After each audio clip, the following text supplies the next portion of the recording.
হাসিনার চেয়ে ভালো সার্ভিস বিশ্বাস করে আল্লাহর কসম বাংলাদেশে কেউ দিতে পারবে না। হাসিনার যে সার্ভিস, দয়া করে বসুন।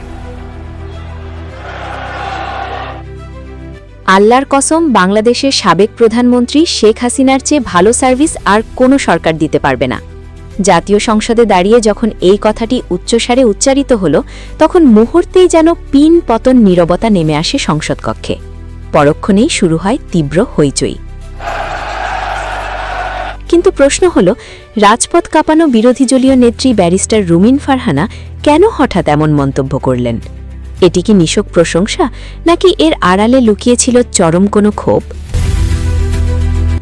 ব্যারিস্টার রুমিন ফারহানা বরাবরই তার ধারালো যুক্তি এবং আপোষহীন বক্তব্যের জন্য পরিচিত। সংসদ অধিবেশনে যখন দেশের আইন শৃঙ্খলা, দ্রব্যমূল্য বা সুশাসনের মতো বিষয়গুলো নিয়ে আলোচনা হচ্ছিল, ঠিক তখনই তিনি ফ্লোর নিয়ে বর্তমান সরকারের ব্যর্থতার খতিয়ান তুলে ধরতে শুরু করেন।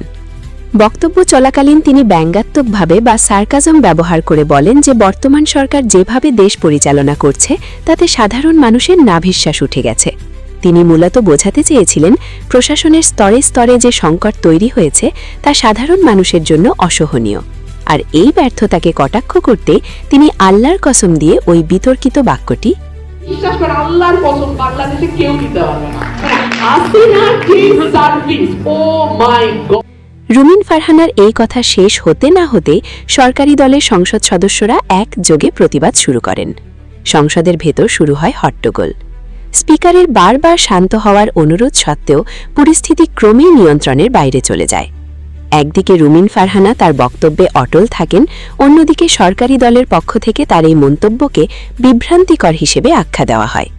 মুহূর্তেই যেন সংসদ ভবন এক রণক্ষেত্রে পরিণত হয়।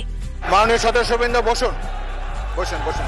বিশ্লেষকরা মনে করছেন, রুমিন ফারহানা সানাসুগী প্রশংসা করার জন্য নয়, বরং সরকারকে চরমভাবে লজ্জিত করার জন্যই এই কৌশল অবলম্বন করেছিলেন।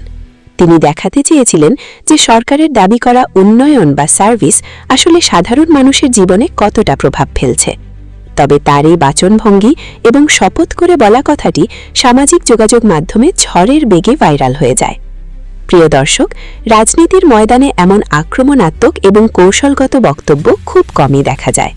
রুমিন ফারহানার এই বক্তব্য কি আসলেই সরকারকে চাপে ফেলতে পেরেছে, নাকি এটি কেবলই সংসদের উত্তাপ বাড়িয়ে ক্ষান্ত হয়েছে? আপনার মতামত কি? কমেন্ট বক্সে আমাদের জানান। ভিডিওটি ভালো লাগলে শেয়ার করুন এবং পরবর্তী আপডেটের জন্য আমাদের সাথেই থাকুন।